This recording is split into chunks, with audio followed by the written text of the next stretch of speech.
Nosotros tenemos un invitado que hemos tenido ya varias veces y esta invitación que tenemos, además la hacemos en condiciones técnicas muy difíciles, pero lo difíciles de las condiciones técnicas a nosotros nos hacen poner de relieve la estatura de este compañero que tenemos invitado. Él está en la ciudad de Buenos Aires, es dirigente de la organización política obrera, una figura histórica del trotskismo argentino, el compañero Jorge Altamira. ¿Cómo está, Jorge? ¿Qué tal, Gustavo? Buenos días. Gracias por esta entrevista, esta conversación. Muy bien, le hemos advertido a nuestro público que estás con el audio un poco mal, así que por eso vas a estar escuchando de esa manera para que no se asusten las personas que estamos haciendo algo que te acerques tanto a la cámara. Así que no hay ningún problema, vamos a hablar un poco más fuerte también porque tenemos algunos problemas técnicos con el computador de Jorge. Bueno, Comenzó comenzamos como que entrevistáramos a una oreja así. No sé en algún momento, pero bueno, es así. El día de hoy es 29 de marzo, se conmemora un aniversario más de los luctuosos asesinatos de los hermanos Eduardo y Rafael Vergara Toledo y de la compañera Paulina Aguirre. Miristas los tres, cayeron en combate, asesinados por comandos de la Central Nacional de Informaciones, la policía política del régimen, y se ha hecho de esta fecha históricamente, sobre todo en el último periodo, como un día de la reivindicación de la lucha revolucionaria.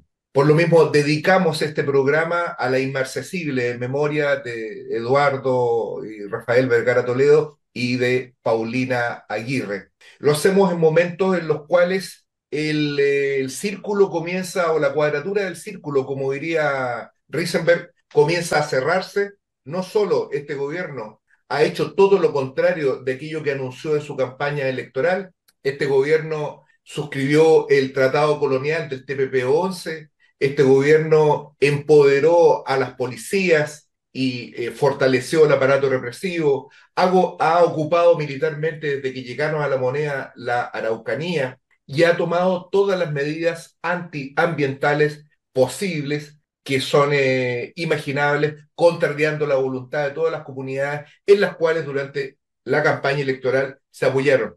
Tenemos además a las máximas autoridades de las policías del Estado encausadas, el director de la policía por violación a los derechos humanos y actualmente en prisión preventiva el director general de la policía de investigaciones, cuestión que da cuenta de la descomposición del aparato policial que forma parte a su turno de la composición general del régimen. Quiero cerrar este cuadro de lo que significa este gobierno con una solicitud que hizo un fiscal de la Corte Suprema, Jorge Sáez, quien requirió para los presos políticos de Punta Peuco, el número aparentemente es 171 presos políticos, requirió su libertad aduciendo que no se encuentran en condiciones adecuadas dentro del penal de Punta Peuco, donde están presos los genocidas de lesa humanidad.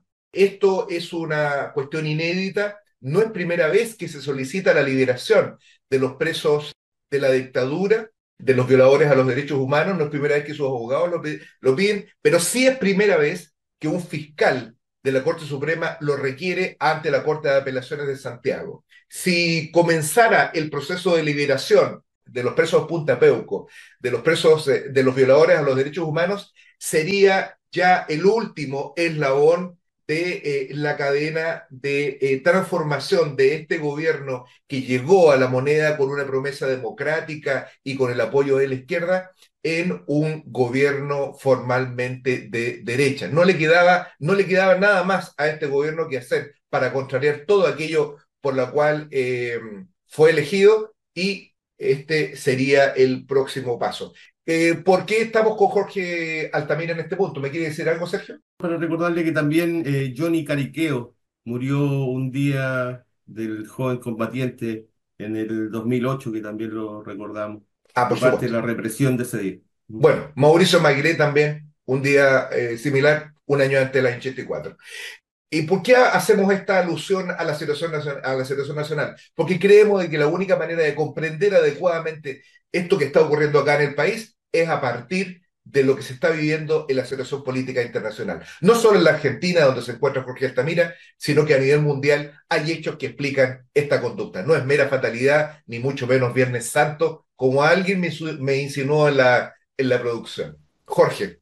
En primer lugar, me asocio a la rememoración que ustedes están haciendo hoy, 29 de marzo, del asesinato de estos compañeros. Creo que Eduardo y Paulina Sí. son los nombres de ellos, porque finalmente hemos vivido también circunstancias históricas similares. Es una experiencia que nos une y por otro lado, estas observaciones de Gustavo acerca de liberaciones, de presos, etcétera, tiene actualidad también en la Argentina, donde el gobierno está activando fuertemente la posibilidad de liberar presos condenados y al mismo tiempo darle prisión domiciliaria a aquellos que han superado los 70 años, algo que no está contemplado en los llamados crímenes de lesa humanidad.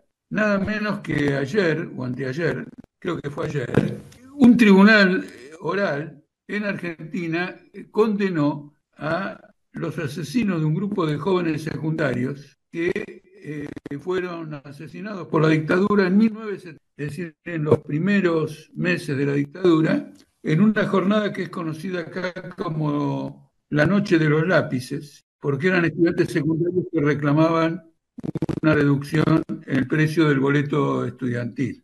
Pero ustedes piensen que un crimen cometido en 1976 y que ha sido objeto todos los años de manifestaciones multitudinarias de jóvenes secundarios y universitarios, recién recibe un fallo ahora, es decir, 47 años después, 48 años después. Con lo cual, los regímenes democráticos aparecen comprometidos en una política de amnistía, en una política de hecho, en una política de amnistía de hecho, en otros casos en una política de amnistía jurídica. Menem acá en Argentina le dio el indulto a los comandantes de las juntas militares, algo que fue revisado con posterioridad. Entonces estamos viviendo de nuevo una problemática muy importante porque el 24 de marzo, hace pocos días, hubo una manifestación absolutamente inmensa en Buenos Aires y en todas las ciudades importantes de Argentina en conmemoración del golpe militar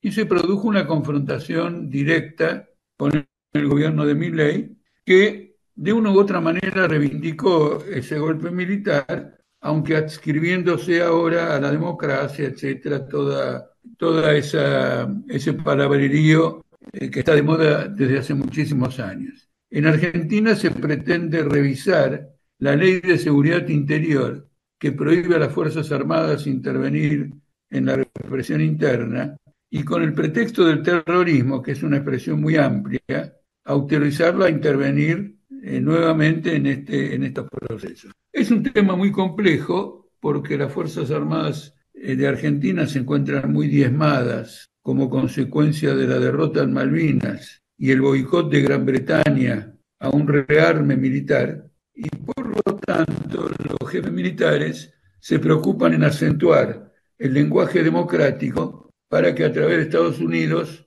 ese boicot de Gran Bretaña se atenúe, se disimule, y en efecto ahora Argentina está a punto de comprar los F-16, los aviones F-16 de Estados Unidos que se encuentran en poder en Dinamarca. Y según la prensa, tiene el aval disimulado, no explícito, del gobierno de Gran Bretaña. Con lo cual esto es una característica común que observo que estamos atravesando. La otra tiene que ver con Boric.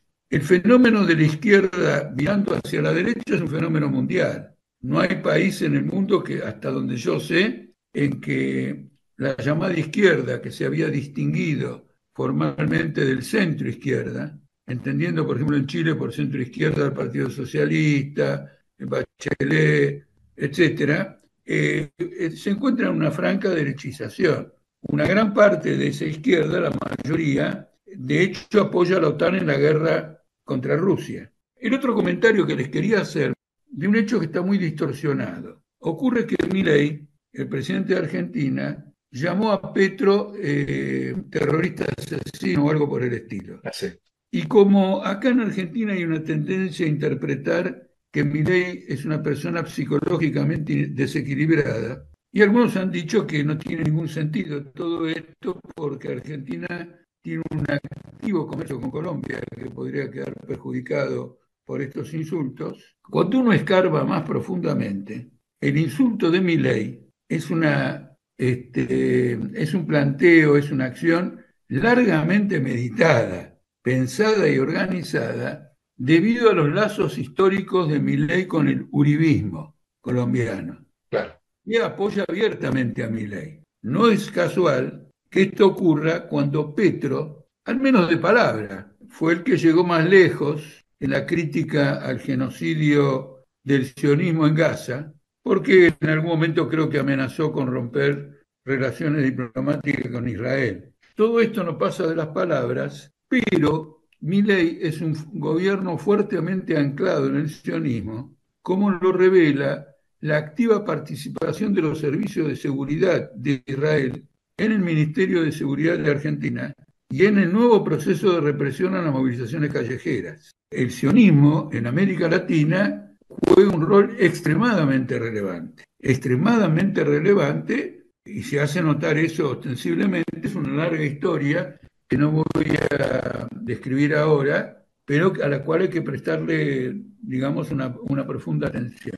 Como ustedes ven, hay un panorama internacional extremo que en el caso de la guerra de Ucrania va a tener derivaciones muy profundas, con epicentro en Alemania, donde la derecha quiere estructurar un golpe de palacio para poder enviarle a Ucrania los llamados misiles Taurus que permitan a Ucrania atacar el territorio de Rusia. En una reunión que fue revelado por RT, Russia Today, y que fue confirmada con posterioridad de jefes militares alemanes, esto se discutió a espaldas del primer ministro Scholz, que rápidamente salió a desmentir esa posibilidad cuando efectivamente todo el aparato alemán, con Scholz incluido, está discutiendo seriamente una extensión de la guerra para que el ejército ruso no siga avanzando y quede comprometida la influencia o la dominación de la OTAN en el caso de Ucrania. Desde el comienzo de esta guerra, nosotros entendimos que se había iniciado una guerra mundial y que no importaba para el caso la circunstancia de que nadie hubiera hecho una declaración formal como la que hizo Gran Bretaña el 1 de septiembre de 1939, cuando Hitler invadió Polonia. Las guerras no se parecen, pueden tener contenidos similares, pero todas tienen una fisonomía absolutamente diferente. Como ustedes saben, China dio un gran avance en desarrollo económico en un periodo de profunda integración con Estados Unidos. Estados Unidos fue prácticamente el que a través de inversiones de capital levantó a China al estatus en que se encuentra ahora. Y bueno, como consecuencia de ese estatus avanzado, han entrado en un conflicto y oficialmente para el Estado Mayor norteamericano, China es un adversario estratégico, lo cual significa que está colocado en las miras,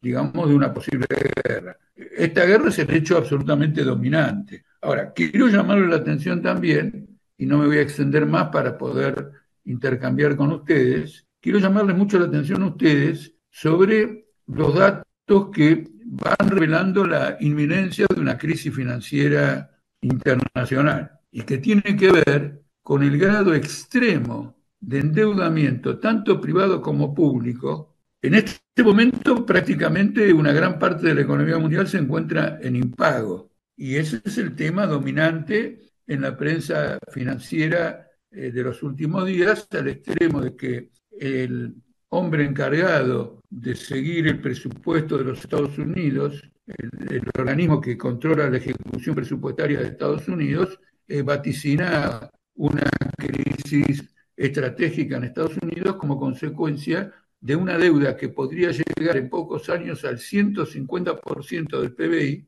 y un déficit fiscal que históricamente fue del 3% y que ahora se está acercando al 8%. Entonces, este es un factor muy importante porque evidentemente traduce un agotamiento muy acentuado del ciclo económico capitalista en general y la inminencia de una crisis que rivalizaría, sería superior a la que se desató en el periodo 2007-2008 y culminó con la quiebra de Lehman Brothers y el rescate de la compañía de seguros AIG. A ver, nosotros participamos de la idea de que los procesos históricos no se repiten. No va a volver el ejército alemán a ingresar a Polonia, ni se va a reeditar la Segunda Guerra Mundial, ni la Operación Barbarroja, eh, ni tampoco Estados Unidos va a volver a Vietnam, ¿no? Los procesos históricos no se repiten. Alguien dijo por ahí, riman, vale decir tienen un contenido similar, pero se va expresando de una manera distinta. Creo que es evidente, por otro lado, que el proceso general de hundimiento de Estados Unidos como una potencia imperialista es un proceso que está en curso probablemente hace décadas, pero que dio un salto importante a partir de la crisis del año 2008, fecha desde la cual la economía capitalista mundial no ha logrado recomponerse a los estándares de su patrón de acumulación que existían antes de esta fecha. Yo quiero citar un hecho, Jorge, que es muy importante para la economía y para la industria, la extinta industria nacional chilena, que es el anunciado cierre de la siderúrgica de Huachipato, una de las siderúrgicas más importantes de América Latina, que fue el corazón de la industria nacional chilena. Son 30.000 trabajadores que se ven afectados por esta situación. El impacto que tiene en esta zona obrera, que es como la Córdoba, de alguna manera, de Chile, para ponerlo en términos argentinos, es demoledor. Y la respuesta que se ha dado desde las autoridades es una respuesta que tiene que ver con los compromisos que tiene la burguesía chilena con el gran imperialismo, con las grandes potencias imperialistas y especialmente con China, al cuyo acero el Estado chileno no ha podido poner ningún tipo de salvaguardias. Parte de un tratado de libre comercio también, entiendo, Es con parte del China. Tratado de Libre Comercio con China, hay una serie de ligaciones que obligan al Estado chileno a observar esto, hay reclamos de los parlamentarios de hacer una salvaguardia transitoria, etcétera, pero el proceso es gravísimo y un proceso económico que no solo se vive en Huachipato, sino que se vive en las extensas masas de trabajadores que viven en la precariedad,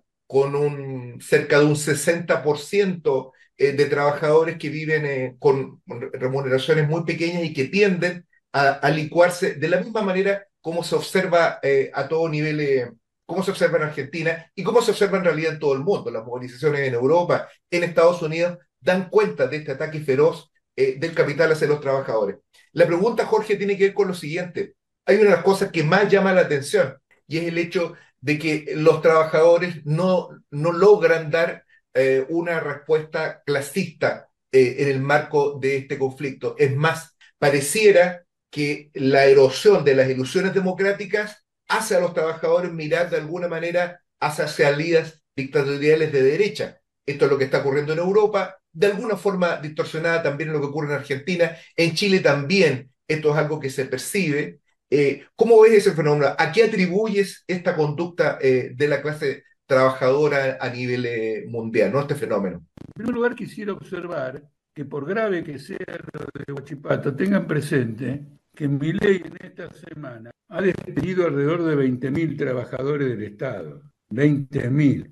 Y en 3 meses piensa despedir 20.000 más. Luego, como de la política de Milei, se ha desatado una profunda represión y hay despidos masivos en la industria privada. El tema es el respaldo que ha recibido Milei por esta política de parte del conjunto de la burguesía argentina, que ve en esta política la posibilidad de eliminar los restos de la legislación laboral que de alguna manera estaban sobreviviendo como factor protector de los trabajadores, porque a través de los convenios colectivos de trabajo se fue erosionando esa protección en la medida que se fue habilitando que el salario en concepto de productividad, alargamiento de horas de trabajo, etcétera, llegara a tener una proporción igual o mayor que el salario básico por jornada de trabajo. Es decir, que prácticamente si un trabajador gana por pieza que produce,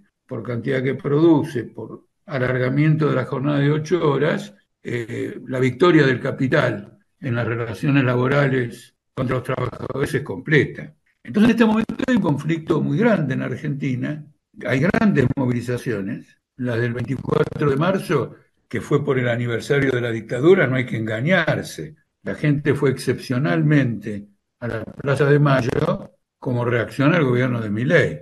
E inmediatamente se instaló una polémica abierta con el propio gobierno. Ahora, los grandes movimientos populares, voy a retomar el tema con el cual iniciamos la conversación, giran hacia la derecha. En este momento, Sí. el respaldo más importante que tiene de Milei no es de los bloques parlamentarios llamados amigos, es del peronismo, que invita todo el tiempo a no apresurarse, a que el presidente fue electo, a que tiene que hacer su experiencia. Y entonces en la práctica, los grandes aparatos sindicales en todo el mundo, en Argentina muy manifestamente, pero ocurre lo mismo en Alemania y lo mismo ocurre en Estados Unidos, donde ha habido grandes huelgas, está jugando a fondo en el sostenimiento de políticas ultraderechistas. Usted piense lo siguiente, la CGT, en la imagen mundial, la CGT argentina, parece un Estado dentro de otro Estado. Sin embargo, la ministra de Seguridad decidió que no se puede manifestar por la calle, sino que hay que ir por la vereda. Y el CGT va por la vereda. Entonces es evidente que hay un colapso completo de todos los viejos aparatos. Y estos viejos aparatos son los que han sostenido los procesos democráticos en el caso de ustedes, desde la caída de Pinochet y en el caso nuestro de la caída de la dictadura. Han jugado un papel de contención en donde las fases de emergencia de un movimiento obrero no fueron consistentes en el tiempo. Porque, de otro lado, el conjunto de la izquierda tiene una política de derecha. ¿A qué me refiero? A que sacrifica la estrategia histórica de una izquierda revolucionaria por los propósitos de un avance en el campo parlamentario. Y hay un debate muy claro, acá en Argentina muy claro, abierto, lo he tenido yo, hay escritos, en el sentido de que no hay ningún colapso del capitalismo, todavía las experiencias parlamentarias no están agotadas, es decir, la confrontación es abierta. Todo esto que nosotros estamos describiendo, guerra mundial, son categorías que no son aceptadas, están manejándose con el retrovisor. Ahora, cuando una izquierda se maneja con el retrovisor, pasado un tiempo el proceso es irreversible, porque se crea un marco de intereses prácticos que impide cualquier autocrítica, revisión, no existe eso. Y este fue el problema que llevó a la crisis del Partido Obrero en Argentina y ahora a la crisis que tiene el FITU. Solo estoy hablando, por lo tanto, del peronismo, de sectores de centro-izquierda, sino de lo que la prensa llama la extrema izquierda. La llamada izquierda trotskista argentina, para que se entienda. Por supuesto, la llamada, exactamente, totalmente, es de una adaptación completa y se refleja en los casos en que tienen alguna posición gremial, donde apenas se distinguen, apenas levemente, de lo que sería cualquier otra conducción sindical tradicional. Claro que siempre con una verborragia que procura disimular ese tipo de circunstancias. Esto es un giro a la derecha desde el lado de la llamada extrema izquierda. Massa, en el día de ayer, llamó a calmar las aguas del peronismo contra Milei, a la necesidad de mirar a largo plazo, justo cuando Milei se ufanaba en un discurso en un foro económico de haber echado 70.000 obreros estatales, 70.000 trabajadores del Estado, una cifra que era errónea, pero que dimensionaba la alegría del hombre porque eran 70.000. Hemos hecho cosas fabulosas. ¿Por qué no echamos a 70.000 personas? ¿Quién haría una cosa de ese tipo? Es más, está la intención de cerrar el sistema de previsión social de Argentina para reprivatizarlo y convertirlo en un área de inversión de las compañías de seguro. En este escenario, Massa dice, calma, lo elige el pueblo, etcétera, etcétera. Y Massa, la figura principal, debido a que manejó la política del gobierno anterior en los últimos 2 años, es la figura principal. Entonces hay una abierta derechización. Entonces el desafío ahora del movimiento obrero que hay es cómo va a procesar este giro catastrófico. En una polémica, yo dije que habría la posibilidad de que se crearan situaciones prerevolucionarias. Porque por otra parte, y esto me parece que es un punto importante, en la campaña electoral dijimos que cualquiera gane las elecciones, se iba a producir un golpe de Estado económico, porque la burguesía argentina y el Estado en general se encuentran en bancarrota, no tiene financiamiento. Ujú. Entonces era necesaria una operación quirúrgica mayúscula de parte de la burguesía.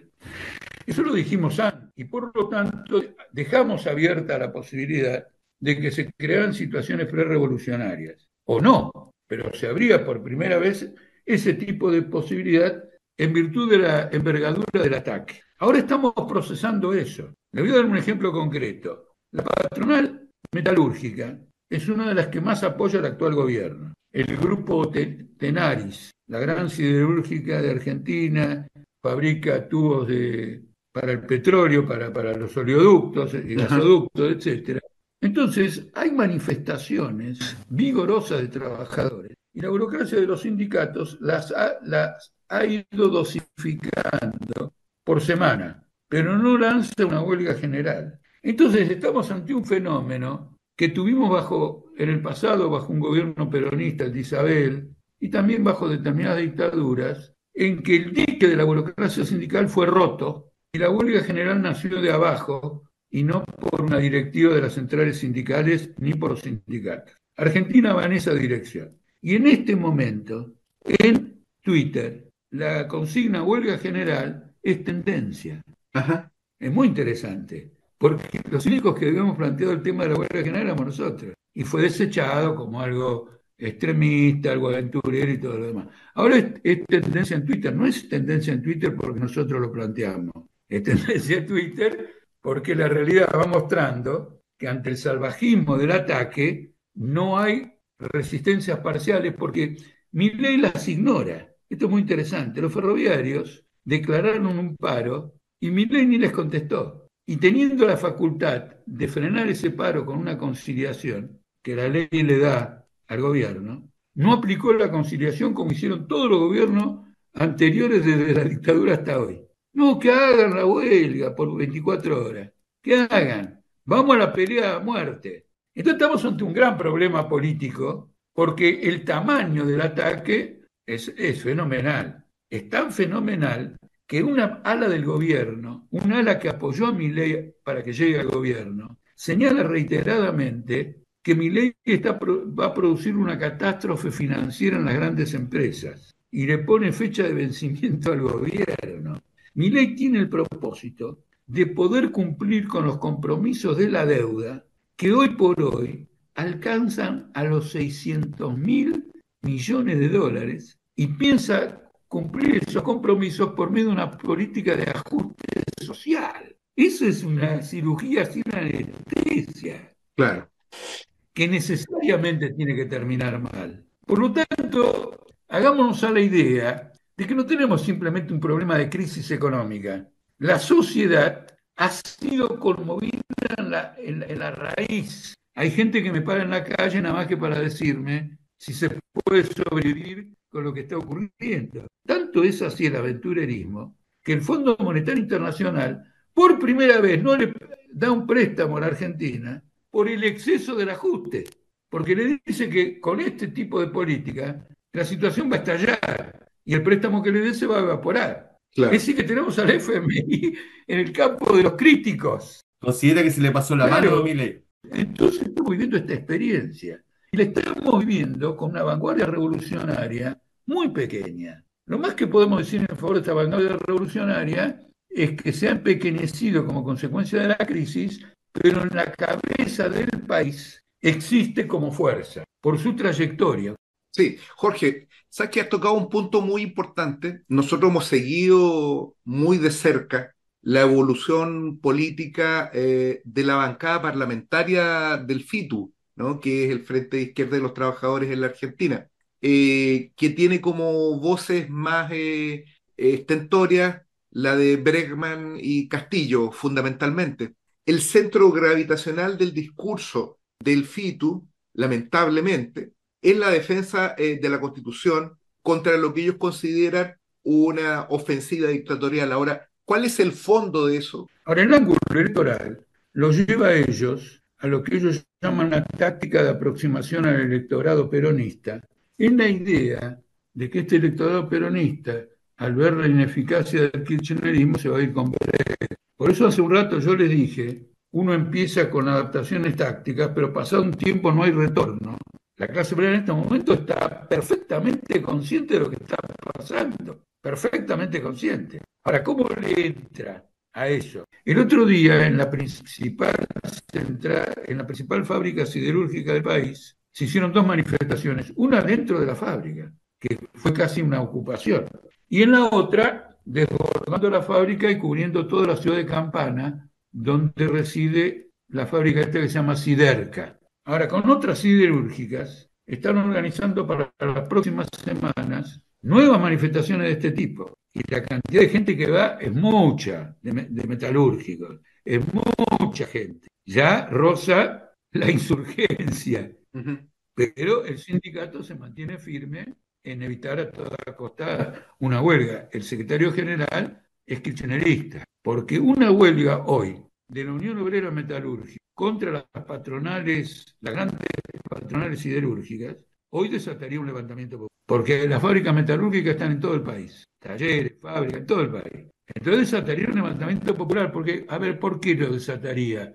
Porque funcionaría como detonante de un pueblo que está buscando por dónde actuar, está tanteando de distintas maneras por dónde actuar. El gobierno está en una política de ataques sistemático en la idea de que si afloja por un momento, le va a dar espacio a un reagrupamiento opositor. Y esto es impresionante porque en eso consiste una situación prerevolucionaria.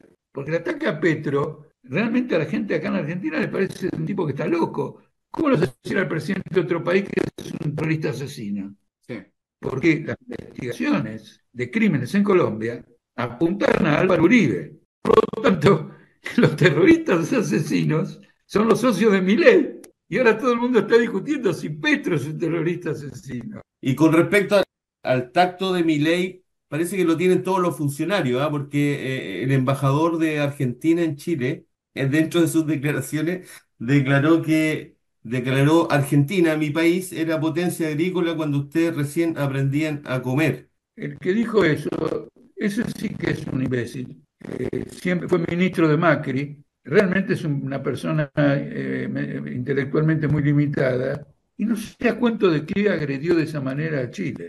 No se entiende, no se entiende. No. Parte gratuito. Realmente no. Es totalmente No sé, gratuito, tendría además. que investigarlo, pero es una agresión tan torpe. Es decir, cuando nosotros vendíamos no sé qué, ustedes estaban no sé dónde, no sé, es una torpeza. Total. Sí, contaban que, bueno, hay una historia con este tipo que yo mejor no, pero era parte de el grupo que está en la Embajada Argentina cuando está Espinosa Melo, Ah, entonces ya tiene historia de escándalo. Jorge, todo este suceso en Argentina, con su paralelo en Chile a nivel internacional, habla de una crisis bien profunda del capitalismo. Y vengo viendo a la izquierda avisando de la muerte del capitalismo y de que el capitalismo ha dejado de ser capaz de desarrollar las fuerzas productivas después de la Primera Guerra Mundial. Y ya vamos pasando más de 100 años de esa proyección y aquí seguimos igual envueltos en el capitalismo. El hecho de que China se haya desarrollado al nivel que dicen los propios índices chinos que sacó cerca de 900 millones de habitantes de la pobreza, y lo hace a través de un sistema como el capitalista, ¿no es de alguna forma una nueva prueba de que el capitalismo todavía tiene cuerda para funcionar? no, ocurre lo siguiente, el capitalismo funciona todo el tiempo. El capitalismo nunca va a dejar de funcionar. Hay que ver las condiciones en que está funcionando, pero funcionar va a funcionar. Si una revolución proletaria triunfa, el capitalismo sigue existiendo en las relaciones sociales, porque ninguna revolución proletaria suprime el capitalismo por decreto. En primer lugar, tiene que ser un fenómeno mundial. Si el mercado y la economía mundiales siguen siendo capitalistas, una revolución aislada más tarde o más temprano, primero sufre el proceso de degeneración y después sufre proceso de disolución. Acá lo que, si quieren un día lo charlamos con mayor amplitud, acá lo que nos tiene que preocupar es lo que está pasando en Cuba, no lo de China. Porque China ha tenido este desarrollo capitalista, la pobreza en China es enorme, absolutamente. El nivel salarial es uno de los más bajos, no de otra forma hubieran desarrollado el capitalismo. En este momento tiene una crisis absolutamente extraordinaria de tipo capitalista. Prácticamente la rama motora del crecimiento, que era la construcción inmobiliaria, está completamente fundida.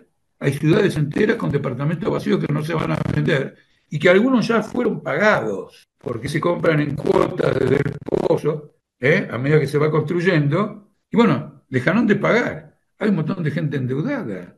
La situación económica de China, la situación financiera es desesperante. Si hay un derrumbe en la bolsa de Nueva York, el impacto sobre China va a ser descomunal. Lo que nosotros vemos es, en la evolución del capitalismo vemos, en primer lugar, después de los años de posguerra, porque tampoco ninguna crisis capitalista va siempre en una dirección lineal. Después de los años de posguerra, la reconstrucción económica de Europa, etcétera, dio lugar durante 7, 8 años a un crecimiento capitalista importante. Y luego no se volvió a registrar ese crecimiento. Las tasas de crecimiento del capitalismo en promedio, que eran del 4% en la posguerra, ahora son entre el 2 y el 1,5%. El deterioro social en Estados Unidos es descomunal.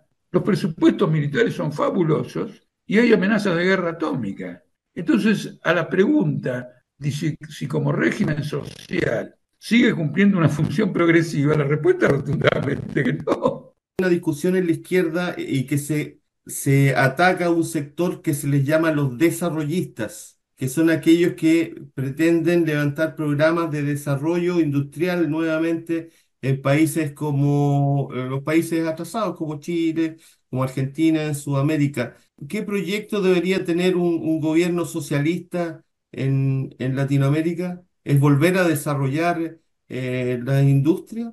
Se han advertido que la dimensión que alcanzó el capital ficticio, es decir, que están en bonos, créditos, acciones, derivados, etcétera, que es de 1.000 billones de dólares, aplasta cualquier desarrollo industrial. Entonces Trump ha tomado él la bandera de la reindustrialización de Estados Unidos. Ahora, para reindustrializar, él debería golpear al sector financiero, en cambio le bajó todos los impuestos. Nadie se atreve contra los grandes fondos internacionales. Acá habría que hacer, Keynes lo había propuesto en la crisis del 30, una eutanasia del capital a interés, del capital puramente ficticio, para habilitar un desarrollo económico. Eso no está ocurriendo. Al revés, los pronósticos de crisis que vienen de estos funcionarios y de crisis muy severas obedecen a que el tamaño que ha alcanzado este capital ficticio es absolutamente descomunal. Ahora, nosotros somos reacios a hablar de un programa socialista aquí o allá, porque en primer lugar la revolución socialista tiene que ser concebida en términos mundiales. Es decir, antes que cualquier país alcance un gobierno de trabajadores, apenas lo alcance, el primer problema que va a tener que enfrentar va a ser la lucha contra el imperialismo que va a querer ahogar esa revolución, antes que un plan de un tipo u otro.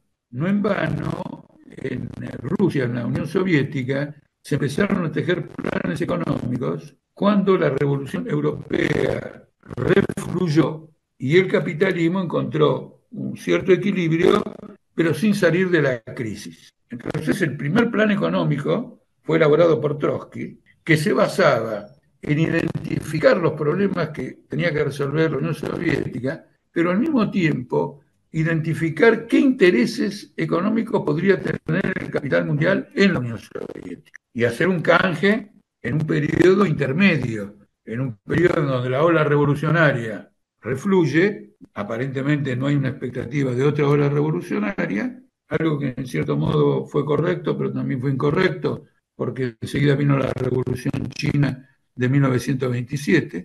Es decir, si hubiera triunfado la Revolución de China en 1927, el mundo sería diferente. No tenemos ahora las razones por las que no triunfó, tenía todas para triunfar. Entonces, soy reacio en el sentido de medidas económicas, porque este es uno de los problemas que tiene la izquierda. La izquierda tiene un montón de medidas económicas para resolver la crisis en Argentina. Y esta es la primera manifestación de su carácter no revolucionario. Porque en lugar de atender a los problemas económicos como factores de crisis políticas que hay que aprovechar para impulsar una revolución proletaria, proponen soluciones alternativas a la de Milei, a la de este, a la del otro. Es decir, que todo se puede solucionar. Incluso la izquierda puede solucionar. No debe ser el ángulo de la izquierda. El ángulo de la izquierda es ver en las crisis capitalistas la conjunción de elementos para una revolución y no la oportunidad para decir aumenten los salarios para que crezca el consumo. Porque no es muy común que diga alguien del FITU, diga, no, porque si aumentaran los salarios no habría crisis industrial, habría demanda, consumo. Entonces, es una polémica con la derecha, que la derecha dice que la reactivación viene por la inversión, el peronismo dice que viene por el consumo. Entonces, ese debate es muy significativo. Y creo que incluso en nuestra fila no está advertido eso. Hay una crisis económica, entonces vos tenés un plan mejor que el de Boric.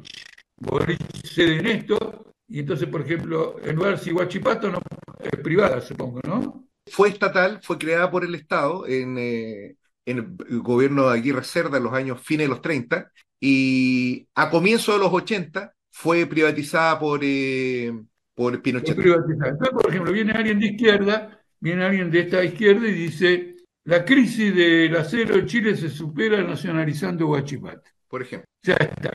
Entonces, que se ponga votación. Y ahí entramos en el jolgorio parlamentario. Todo Sí, esto no funciona, despiden a los trabajadores no tienen una dirección. ¿Por qué? Porque la dirección está preocupada en el problema de la nacionalización. Y no está preocupada en cómo monta una huelga general frente a tamaña agresión, cómo establece un control obrero para empoderar a la clase obrera con motivo de la crisis y, bueno, y potenciar esas tendencias. acá en Chile eso es absolutamente notorio. La izquierda, obviamente la izquierda que está en el gobierno, Partido Comunista incluido, tiene un programa de ataque al pueblo y de sumisión al gran capital y al imperialismo que no es posible de controvertir, ni siquiera da para una discusión. Eso es evidente. Están todo el día hablando de la seguridad pública, de la necesidad de dar más atribuciones a la policía.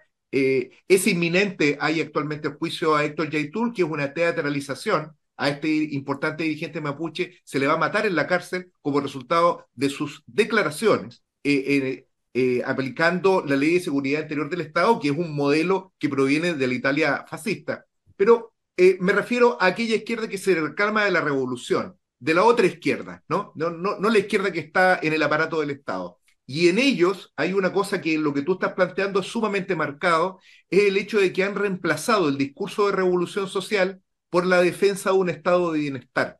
Ellos lo llaman una política de derechos, vale decir, nosotros tenemos que reclamar vivienda, salud, educación, y entonces de esa manera nosotros vamos a poder hacer un planteamiento alternativo que le permita a los trabajadores seguirnos a nosotros. Lo que la izquierda revolucionaria en Chile, o aquella que se reclama al menos formalmente de la revolución, está haciendo permanentemente es aplicar esa política de derechos, decir, nosotros podemos hacer las cosas mejor, nosotros podemos nacionalizar Huachipato, nosotros podemos producir acero para el Pacto Andino. No, el primer punto es cuando dice nosotros lo podemos solucionar con este programa. Claro. Porque entonces ya no se habla en términos de una revolución proletaria. Los partidos no solucionan nada, sino que son el canal para que una nueva clase social modifique la estructura de la sociedad. Si no hay una participación consciente de una nueva clase social, si los obreros de carne y hueso no toman el poder, eso de que yo voy a cambiar porque tengo un programa es un verso. Este es el primer punto. Yo evito todo el tiempo, nosotros evitamos todo el tiempo, no es que lo evitamos en el sentido que no vamos a decir eso. Nosotros siempre hablamos de la movilización de la clase obrera y de la conciencia con la clase obrera tiene que actuar. Ya el hecho de que hablen en términos de partido, como una institución separada de la lucha de clases, con un programa de viviendas o cosas por el estilo, demuestra que son parte del sistema. Ningún partido revolucionario puede separarse de la lucha de clases, no solo en la práctica, sino también en el lenguaje. Yo le voy a dar un ejemplo concreto. En este momento Argentina está sufriendo una pavorosa epidemia de dengue. Y nosotros hemos explicado que la única forma de enfrentar esta pavorosa epidemia es erradicando el mosquito que provee el dengue, como hace 150 años o más se hizo con la fiebre amarilla. El propósito nuestro es concientizar a la gente de que si va a enfermar, si va a morir, es culpa del capitalismo. Es decir, que no es que dejamos sin atender los problemas inmediatos. Al revés, los problemas inmediatos tienen que ser encarados con un carácter bien concreto. Pero para mostrar la conexión que hay con el aparato del Estado, los intereses sociales y la lucha de clases. Porque si uno honestamente le preguntara a Milei entre pagar la deuda externa y detener el dengue, ¿qué es más importante? Lo de decir pagar la deuda externa, ¿no es cierto? En Estados Unidos tienen el capital, tienen los intereses y todo lo demás, y la muerte por opiáceos crece en forma vertiginosa, con lo cual toda la historia que cuesta de Milei no sirve absolutamente para nada. Pero la idea de focalizar mi partido va a hacer tal cosa es ajeno a la concepción marxista por la cual el partido es el agente de la revolución proletaria. No es un jugador autónomo, es el agente de la revolución proletaria. Una vez lo acusaron a Lenin de ver al partido como autónomo. Muy interesante. El que lo acusó fue Trotsky. Y la respuesta de Lenin fue muy interesante, muy buena. Porque no le dijo a Trotsky que estaba equivocado. Trotsky lo acusó de jacobinismo. Y entonces Trotsky dijo, sí, somos jacobinos, pero ligados a la clase obrera. Esta es una diferencia radical. Es decir, es verdad que hay esa distancia entre nosotros y la clase, como los jacobinos, pero nuestra política es colmar esa distancia por medio de la lucha de clases. Este es el punto central metodológico, la autopercepción de que tienen el plan de este y lo otro. Yo que lo conozco por adentro a todos, les aseguro por otro lado que no tienen la más puta idea de cómo se hace un plan de vivienda. En serio le digo. Sí. Y no se tiene en cuenta la cantidad de planes de vivienda, por ejemplo, que hicieron las madres de Plaza de Mayo, que terminaron todos en actos de corrupción. Ahora, si uno ve que hay un movimiento popular que de golpe construye viviendas, que logra esto y lo otro, muy bien, les dice, la verdad que los apoyo, estoy de acuerdo con ustedes, qué lindas viviendas. Yo he ido a algunos lugares que hay viviendas y digo, qué bien, acá está bien construido, no es algo menor y todo lo demás. Bueno, pero esto para ser nacional requiere un gobierno de trabajar, porque si no se va a deteriorar. Es un tema que ya lo discutimos con Venezuela, con los planes que Chávez hizo de vivienda, que son los planes más amplios que se hayan hecho en América Latina. ¿Cuál es el problema? Una vivienda se puede construir, ahora después hay que conservarla. Y si los salarios son bajos y la gente está desocupada, empiezan a vender las piletas de los baños para sobrevivir. Bueno, inclemencias de la producción nos obligan a ir cerrando el programa y nosotros tenemos como costumbre dejar que todos nuestros invitados hagan algún saludo o alguna convocatoria específica. Yo creo que en esta conversación Jorge no se ha guardado nada, no creo que se le haya quedado algo en el tintero, hemos abordado profusamente los aspectos más relevantes de la situación política internacional y especialmente la dinámica con que la izquierda está enfrentando la crisis en la Argentina, que para nosotros desde Chile es sumamente ilustrativo y educativo por las tareas que vienen enfrente. Nosotros enfrentamos ahora este año otro circo electoral de las elecciones municipales, donde seguramente el oficialismo va a volver a reavivarse, merced a que tiene al frente a una derecha esperpéntica incapaz de representar ni aún para la burguesía una alternativa diversa de aquello que está haciendo el gobierno actualmente. Así que bueno, Risenberg quiere decir algo. Sí, que dentro de esas preguntas que le hacemos a Jorge, rapidito, ¿cuál es su pronóstico acerca de la guerra? ¿Qué pronóstico? Yo sé que es una pregunta que probablemente no debiera hacer, pero la hago igual. Quería saber, Jorge, ¿cuál es tu pronóstico con respecto al desarrollo de una guerra en Europa? Mi pronóstico básico, que introduce, digamos, algo que entiendo que es una novedad que estuvimos discutiendo hace un rato, que las guerras pueden ser similares pero no son iguales, Sí. tiene que ver con lo siguiente.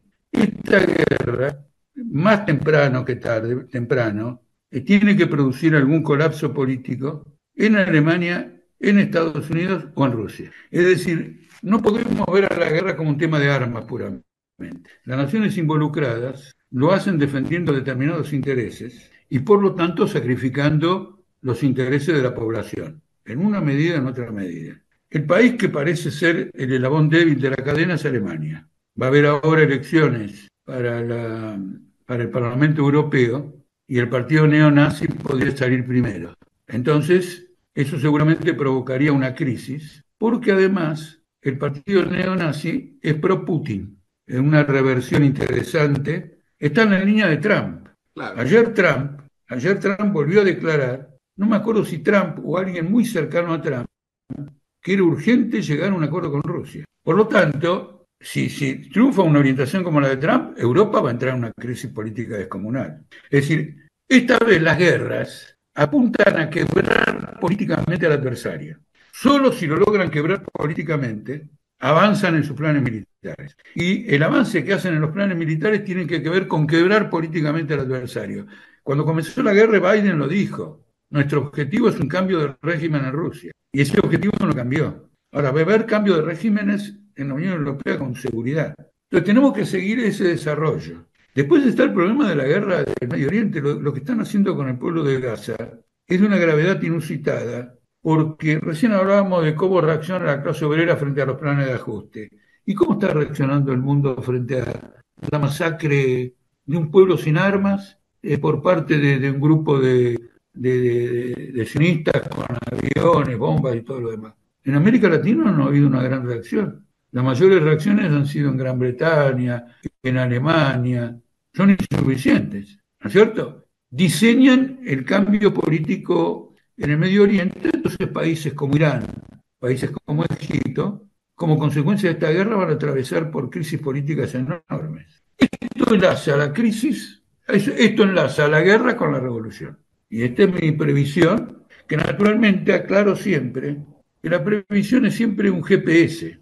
Ustedes lo llaman así GPS allá también. Sí, se llama igual. Para, sí, con los autos. Sí. ¿Qué quiero decir? Si el GPS me dice que siga derecho y ha habido un accidente, doblo en otra dirección. Lo importante es que uno tiene una orientación y eso le ayuda a registrar las cosas que ocurre que la invalidan o que la refuerzan. Sin una orientación previa, por lo tanto, no es una profecía. El pronóstico es un método de conducción que permite registrar variaciones.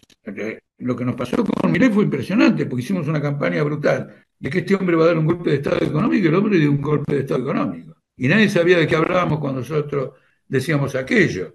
Ahora estamos siguiendo de nuevo este desarrollo. Bueno, con la guerra va a conocer ahora crisis políticas enormes. A eso apunta, por ejemplo, que se bombardee territorio ruso. A eso apunta el atentado del otro día en la sala de conciertos en la periferia de Moscú, que había un concierto y un grupo que dice que es islámico pero que se iba a escapar para Ucrania fue descubierto como responsable. Entonces va a haber este desarrollo político porque la guerra es el traumatismo más grande que tiene la humanidad. La guerra y en las actuales condiciones militares, ayer Estados Unidos dijo que había desarrollado un artefacto nuclear que es el más potente que ha habido hasta ahora. Unas 250 veces más potente que la bomba de Hiroshima. Es decir, que va a matar hasta la gente que está en Marte. Porque es de locos. Sí. ¿No es cierto? Detrás de todo esto puede haber un interés económico, pero finalmente habrá una perspectiva de guerra. Entonces vamos a entrar en un periodo de grandes crisis políticas, de intervención de la población y un escenario de guerras y de revoluciones. Más tarde o más temprano. Potenciado o no con una crisis financiera. No se observa otra ruta y las elecciones próximas en Estados Unidos, las parlamentarias en Europa y otros eventos son abordados por sus protagonistas en estos términos. Bueno, vamos a ver. La próxima vez que nos toque que podamos conversar de nuevo, podemos ver si se el cumplieron. grado de fidelidad que tiene este GPS, que no tiene el apoyo de Starlink, que es el sistema de satélites que ayuda a los GPS. El de Elon Musk, exacto. Bueno, Jorge, muchas gracias por habernos acompañado en este programa, en este Humanamente Hablando, como llamamos nosotros a esta entrevista. Creo que ha sido muy esclarecedor. Quiero enfatizar una cuestión que está en el nervio de toda esta conversación, y es la idea de que la salida a la crisis que vive la humanidad, que es la crisis del orden social que se asienta sobre la gran propiedad privada, que es el capitalismo, no tiene otra salida más que la revolución obrera. No hay más salidas que las revolucionarias. Y esto no es porque nosotros seamos antisociales o gente que no quiere la tranquilidad o personas que tengamos problemas nerviosos. Es porque la historia nos demuestra que el único camino para la resolución de estas cuestiones es el de la lucha de clases, es el de la acción directa y que tal papel solamente puede ser protagonizado por los trabajadores. Este es, yo diría, el nervio de lo que ha sido esta discusión. Esto se expresa indudablemente en la escena internacional, se expresa en lo que latamente ha expresado Jorge, en la caótica situación que vive Argentina, y se expresa también en la situación política de Chile. Quiero terminar señalando dos hechos. Primero, subrayar que este 29 de marzo, que es el Día del Joven Combatiente, no es el día de la victimización. Eduardo, Rafael Vergara Toledo y Paulina Aguirre no son víctimas, no son personas que iban pasando por la calle y recibieron un balazo en la cabeza, cayeron en combate y los reivindicamos precisamente por haber dado un combate por el cual entregaron su vida. Y si hablamos del Día del Joven Combatiente es porque entendemos, no por una cuestión etaria, sino que es precisamente por una cuestión de clase, es que esa juventud, que es la juventud de la clase trabajadora, la que necesariamente ha de estar en la primera línea para la resolución de estos problemas sociales. En segundo lugar, quiero señalar de que hoy día se está escenificando desde el 12 de marzo una teatralización del juicio en contra de Héctor Yaitul.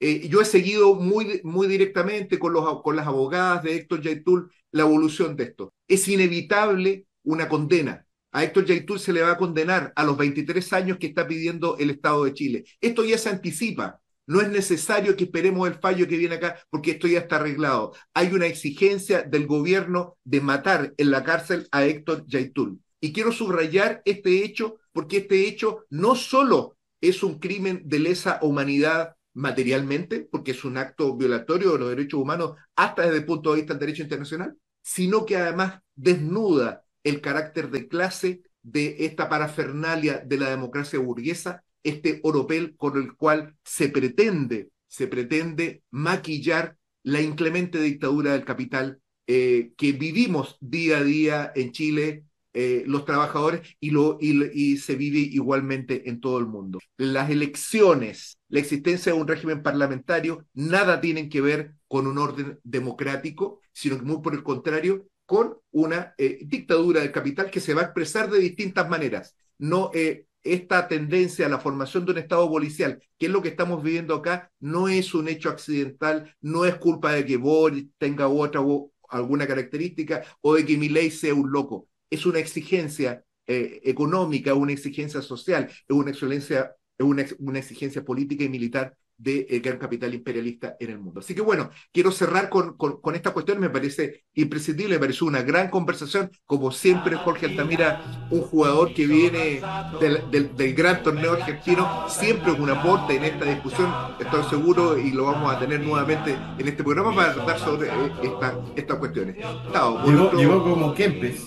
Llegó como Kempes, es un verdadero Kempes. Encontrándome debidamente facultado por nuestro director Sergio Risenberg Cohen, pongo término a las reuniones, a las sesiones de este importante programa político, no sin antes invitar a quienes nos han visto a que se suscriban al canal, a que le hagan clic a la campanita de manera que sepan cada vez que nosotros subimos nuevos contenidos. De esta manera nos permiten ayudar a la difusión de este programa, a comentarlo en lo posible elogiosamente, y si no es posible, y si tiene que ser crítico, que se haga con altura de miras, en el entendido que todas las cosas que se han discutido acá no son verdades reveladas, sino que son el insumo necesario para el debate político que la izquierda y los trabajadores deben dar, y de lo cual este programa aspira a constituirse en una barricada. Muchas gracias, Sergio Risenberg, y por supuesto un gran abrazo trasandino, interminable, Jorge Altamira. Nos vemos. Chao, chao. Un gran abrazo a ustedes y a